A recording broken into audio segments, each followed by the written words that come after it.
Welcome to రాజనీతి. మొన్న మధ్య విశాఖపట్నంలో గూగుల్ డేటా సెంటర్ ఏర్పాటు మీద ఒప్పందం జరిగినప్పుడు అదంతా మా ఘనతే. జగన్మోహన్ రెడ్డి గారు ముఖ్యమంత్రిగా ఉన్నప్పుడే అదానితో చర్చలు జరిపారు, అదానికి ల్యాండ్ అలొకేట్ చేశారు, ఒప్పందం కుదుర్చుకున్నారు. అండర్ సీ కేబుల్ వేయాలని అప్పుడు జగన్ ప్రభుత్వం సింగపూర్ ప్రభుత్వానికి లేఖ రాసింది అని వైసీపీ నేతలు ప్రచారం చేశారు. అంటే మా వల్లే ఈ డేటా సెంటర్లు అన్నీ వస్తున్నాయి. ముందేమో డేటా సెంటర్ వల్ల ఉపయోగం లేదు, వాటి వల్ల ఉద్యోగాలు రావు, వాటి వల్ల చాలా నీళ్లు వాడతారు, ఇవన్నీ కూడా చాలా నష్టం జరుగుతుంది, వైజాగ్కి వాతావరణం వేడెక్కుతుంది, ఇలాంటి ప్రచారం చేసి విమర్శలు చేశారు గుడివాడ అమర్నాథ్ లాంటి వాళ్ళు, వైసీపీ వాళ్ళంతా. ఆ తర్వాత ప్రజల్లో దానికి అనుకూలమైన స్పందన వస్తుందని తెలియటంతో వెంటనే ప్లేట్ ఫిరాయించారు. అసలు అది మా వల్లే వచ్చిందని మొదలుపెట్టారు. చంద్రబాబు క్రెడిట్ చోరీ చేశారని ప్రచారం చేశారు. ఇప్పుడు మళ్ళీ అదే విశాఖలో భోగాపురం ఎయిర్పోర్ట్ పూర్తవుతున్న సందర్భంలో అది కూడా జగన్మోహన్ రెడ్డి ఘనత అని మొదలుపెట్టారు. యాక్చువల్గా జగన్మోహన్ రెడ్డి భోగాపురం ఎయిర్పోర్ట్ నిర్మాణాన్ని 4 ఏళ్లు పక్కన పెట్టాడు. ఎయిర్పోర్ట్ నిర్మాణం కోసం చంద్రబాబు ప్రభుత్వం జిఎంఆర్ కంపెనీతో ఒప్పందం కుదుర్చుకుంది, శంకుస్థాపన చేసింది, కేంద్రం నుంచి అనుమతులు తీసుకొచ్చారు, భూసేకరణ చేశారు. ఇవన్నీ జరిగిన తర్వాత జగన్మోహన్ రెడ్డి అధికారంలోకి వచ్చి జిఎంఆర్ కేటాయించిన భూముల్ని ఫ్రీ చేశాడు, పనులు ఆపేశాడు. అప్పుడే ఆ పనులు చేస్తుంటే జగన్మోహన్ రెడ్డి ముఖ్యమంత్రిగా ఉన్నప్పుడే ఈ ఎయిర్పోర్ట్ ప్రారంభం అయ్యేది. ఆయన 4 ఏళ్లు పక్కన పెట్టాడు. తెరవనక ఒప్పందాలు కుదుర్చుకుని జిఎంఆర్ కంపెనీతో ఆ తర్వాత భూములు అప్పగించాడు. ఆ తర్వాత పనులు మొదలైనవి. అంటే ఆయన ఎన్నికలకు 1 ఏడాది ముందు శంకుస్థాపన చేశాడు, ఆ తర్వాత పనులు మొదలైనవి. కూటమి వచ్చాక పనులు వేగంగా సాగినాయి. ఈ 16-17 నెలల కాలంలో కేంద్ర విమానయాన శాఖ మంత్రి రామ్మోహన్ నాయుడు గారు నిరంతరం ఫాలోఅప్ చేశారు, స్పీడప్ చేశారు. సో చెప్పాలంటే ఈ ప్రాజెక్టులో 80% పైగా పనులు చంద్రబాబు నాయుడు గారు ముఖ్యమంత్రిగా ఉన్నప్పుడు జరిగినవి. కానీ జగన్మోహన్ రెడ్డి క్రెడిట్ మొత్తం మాదే అని ప్రచారం చేయించుకుంటున్నాడు. ఆయన నాయకులు, ఆయన మీడియా అందరూ కూడా ఇదే ప్రచారం చేస్తున్నారు. వీళ్ళు ఇంతకుముందు ఏపీకి కియా కంపెనీ వచ్చినప్పుడు కూడా ఇలాగే ప్రచారం చేశారు. ఆ కంపెనీ వచ్చినప్పుడు, ఆ కంపెనీతో ఒప్పందం కుదుర్చుకున్నప్పుడు, ఆ కంపెనీ పనులు చేసేటప్పుడు కొరియాలో అది ఒక దివాళా కంపెనీ ఒకదాన్ని తీసుకొచ్చి ఏదో పెద్ద ఘనత సాధించారని ప్రచారం చేసుకుంటున్నారు చంద్రబాబు నాయుడు అని చెప్పి విజయసాయి రెడ్డి లాంటి వాళ్ళు విమర్శించారు.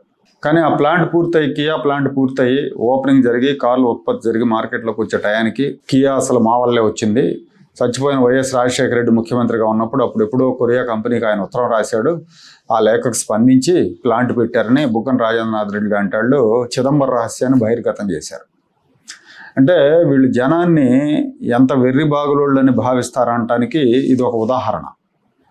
చాలా సందర్భాల్లో చంద్రబాబు పూర్తి చేసిన ప్రాజెక్టులు అది జగన్మోహన్ రెడ్డి ఘనతనో, వైఎస్ రాజశేఖర రెడ్డి ఘనతనో చెప్తా ఉంటారు వీళ్ళు. 5 ఏళ్ళు జగన్మోహన్ రెడ్డి పరిపాలన చేశాడు. 5 ఏళ్ళు జగన్మోహన్ రెడ్డి పాలనలో రాష్ట్రానికి వచ్చిన పెట్టుబడులు ఎన్ని, రాష్ట్రానికి వచ్చిన కంపెనీలు ఎన్ని, రాష్ట్రం నుంచి పారిపోయిన కంపెనీలు ఎన్ని అనే లెక్క తీస్తే జగన్మోహన్ రెడ్డి ఘనత ఏంటనేది తెలుస్తుంది. వీళ్ళ వ్యవహార శైలి ఎలా ఉంటుందంటే, రేపు పొద్దున పోలవరం ప్రాజెక్ట్ పూర్తయినా లేదా అమరావతి నిర్మాణం అయిపోయిన తర్వాత ఏమాత్రం సిగ్గుపడకుండా ఇవి మా ఘనతలే అని ప్రచారం చేసుకుంటారు. జగన్మోహన్ రెడ్డి ముఖ్యమంత్రి అవ్వగానే రాజధాని అమరావతిని ముక్కలు చేశారు. అప్పటికే 10,000 కోట్ల పనులు జరిగినాయి, ప్రజాధనంతో పనులు చేశారు. కానీ పనులు ఆపేశారు, కొనసాగించకుండా పాడుపెట్టేశారు రాజధానిని. 30,000 ఎకరాలని చిట్ట అడవిలాగా మార్చారు జగన్మోహన్ రెడ్డి. జగన్మోహన్ రెడ్డి నిర్వాహకం మూలంగా అడవిలాగా మారిపోయింది అది. రాజధానిలో వేసిన రోడ్లు తవ్వేసి వైసీపీ వాళ్ళు కంకర దొంగతనం చేశారు. అయినా వాళ్ళ మీద కేసులు పెట్టలా. పైగా పోలీసులు సమర్థించారు, గుంటూరు పోలీస్ సమర్థించింది. ఆ రోజున ₹1 రాజధాని కోసం ఖర్చు పెట్టకుండా చంద్రబాబు నాయుడు హయాంలో నిర్మించిన సచివాలయం, అసెంబ్లీ వేదికలుగా జగన్మోహన్ రెడ్డి పాలన చేశాడు. పైగా అమరావతి మీద దుష్ప్రచారం, చంద్రబాబు తన సామాజిక వర్గానికి మేలు చేయడానికి మొదలుపెట్టిన రియల్ ఎస్టేట్ ప్రాజెక్ట్ అమరావతి అని, భ్రమరావతి అని రకరకాలుగా దుష్ప్రచారం చేయించాడు. ఒక పథకం ప్రకారం దుష్ప్రచారం చేశారు. కూటమి ప్రభుత్వం వచ్చాక మళ్ళీ అమరావతిలో పనులు ప్రారంభమయ్యాయి. ఇంకో 2 ఏళ్లలో అమరావతికి ఒక రూపం వచ్చే అవకాశం ఉంది. ఒక రూపం వచ్చిన తర్వాత ఆ క్రెడిట్ చంద్రబాబుకు దక్కుతుంది. అప్పుడు కూడా వీళ్ళు అమరావతి మా నాయకుడి ప్రతిభ అని ప్రచారం చేస్తారేమో. ఆల్రెడీ ఇప్పుడిప్పుడే వైసీపీ సోషల్ మీడియాలో అమరావతి పనులు ఆలస్యంగా చేస్తున్నారు, వీళ్ళకేదో ప్రేమ ఉన్నట్టు అమరావతి మీద అంటూ సన్నాయి నొక్కులు నొక్కుతూ ఉన్నారు. అమరావతి మీద మాకు వ్యతిరేకత లేదు అనే కలర్ ఇస్తున్నారు. రాజధాని అమరావతి అని సజ్జలు లాంటి వాళ్ళు కూడా మాట్లాడుతున్నారు.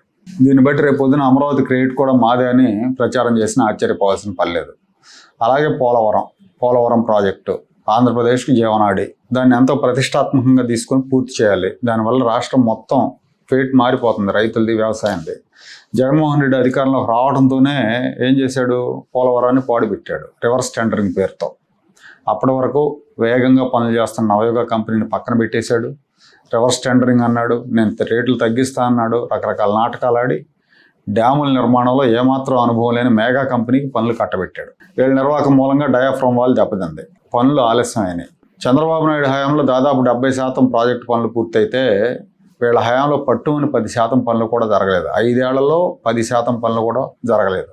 ఒక ఇరిగేషన్ మంత్రి, మొదటి దఫా ఇరిగేషన్ మంత్రి అనిల్ కుమార్ యాదవ్, నెల్లూరు ఆయన 2020 డిసెంబర్కి కంప్లీట్ చేస్తాం, 2021 డిసెంబర్లో పోలవరం కంప్లీట్ చేసి నీళ్లు ఇస్తామని అసెంబ్లీలో తొడలగొట్టాడు, మేసాలు మేలేశాడు. ఆ తర్వాత ఎటు వెళ్ళిపోయాడు. ఆయన తర్వాత వచ్చిన ఆయన అయితే నాకు అసలు పోలవరం గురించి, డయాఫ్రమ్ వాల్ గురించి అవగాహన లేదని బహిరంగంగా చెప్పుకున్నారు, నిజాయితీగా చెప్పారు. అందుకు అభినందించాల్సిందే. సో అప్పుడు కుంటుపడిన పనులు ఇప్పుడు ఊపందుకున్నాయి. రేపు ఇది పూర్తయ్యాక కూడా ఇది మా ఘనత అని చెప్పుకుంటారేమో. వెలుగొండ ప్రాజెక్టు కూడా ఇలాగే ప్రహసనంలాగా చేశారు. వెలుగొండ ప్రాజెక్టు పనులు పూర్తి కాల, ఇంకా 2000 కోట్ల పనులు చేయాల్సి ఉండగా జగన్మోహన్ రెడ్డి ప్రాజెక్టును తానే పూర్తి చేసినట్టు, ప్రారంభించినట్టు, జాతికి అంకితం చేస్తున్నట్టు వెళ్ళి అక్కడ హడావుడి ప్రహసనం నడిపారు. ఇంకా పనులు జరుగుతున్నాయి అక్కడ. ఇప్పుడు 2 టన్నుల పనులు పూర్తిగా వచ్చినాయి. ఇంకా దాదాపు 1500 కోట్ల దాకా పనులు జరగాల్సి ఉందని చెప్తున్నారు. రేపు ఆ ప్రాజెక్టు పూర్తయ్యాక కూడా మాదే గంత అంటారు, మేమే ఓపెన్ చేసాం, మా జగన్మోహన్ రెడ్డి ఓపెన్ చేశాడని కూడా చెప్తారు. అలాగే కుప్పం దాకా కృష్ణా జలాలు తీసుకెళ్ళటం కూడా ఒక ప్రహసనమే. ఆయన ట్యాంకర్లతో నీళ్లు తీసుకెళ్లి జగన్మోహన్ రెడ్డి ముఖ్యమంత్రిగా ఉన్నప్పుడు కాలువల్లో నీళ్లు పోసి గేట్లు ఎత్తి నేను నీళ్లు తెచ్చానన్నారు, ఆబాస్ పాలయ్యాడు. సో ఇప్పుడు తర్వాత మన చంద్రబాబు నాయుడు గారి హయాంలో నీళ్లు చివరి దాకా వెళ్తే మేము ఎప్పుడూ ఇచ్చాం, మా జగన్మోహన్ రెడ్డి ఎప్పుడూ ఇచ్చారు, మీరు ఇప్పుడు ఏదో నాటకం ఆడుతున్నారని ప్రచారం చేశారు. వాస్తవానికి ఈ జగన్మోహన్ రెడ్డికి క్రెడిట్స్ ఇవ్వాల్సి వస్తే ఇవ్వాల్సిన విషయాలు వేరే ఉన్నాయి. ఆయన జగన్మోహన్ రెడ్డి గెలిచిన వెంటనే ప్రజావేదిక కూల్చాడు, దానికి ఇవ్వాలి క్రెడిట్. కూల్చివేతలకు జగన్మోహన్ రెడ్డి క్రెడిట్ ఇవ్వాలి. రుషికొండ గుండు కొట్టి పర్యావరణ నిబంధనలు తొంగలో దొక్కి 500 కోట్లతో ప్యాలెస్లు కట్టినందుకు క్రెడిట్ ఇవ్వాలి. విశాఖపట్నంలో ప్రభుత్వ కార్యాలయాలు తాకట్టు పెట్టి అప్పులు తెచ్చినందుకు, నాసిరకం లిక్కర్తో ప్రజల ప్రాణాలతో ఆడుకున్నందుకు, విపక్ష నేతలను వేధించినందుకు, అరాచకంగా వాళ్ళ మీద దాడులు చేయించినందుకు, కార్యకర్తల మీద అమర్ రాజా బ్యాటరీస్ని, HSBCని, లూలు మాల్ని తరివేసినందుకు, అశోక్ లైలాండ్ కంపెనీ పనులు ఆపేసినందుకు, ఎయిమ్స్కి మంచినీటి సరఫరా ఆపేసినందుకు ఈ జగన్మోహన్ రెడ్డి క్రెడిట్స్ ఇవ్వాలి. తిరుమల లడ్డూలో కల్తీ నెయ్యి వాడినందుకు క్రెడిట్స్ ఇవ్వాలి. మంచి పనులు జరుగుతుంటే ముందు విమర్శిస్తారు. ఆ పనుల వల్ల ప్రజల్లో తెలుగుదేశం పార్టీకి పేరు వస్తుందంటే అది మా వల్ల అని చెప్పుకుంటారు. ఇది వీళ్ళకి అలవాటుగా మారింది.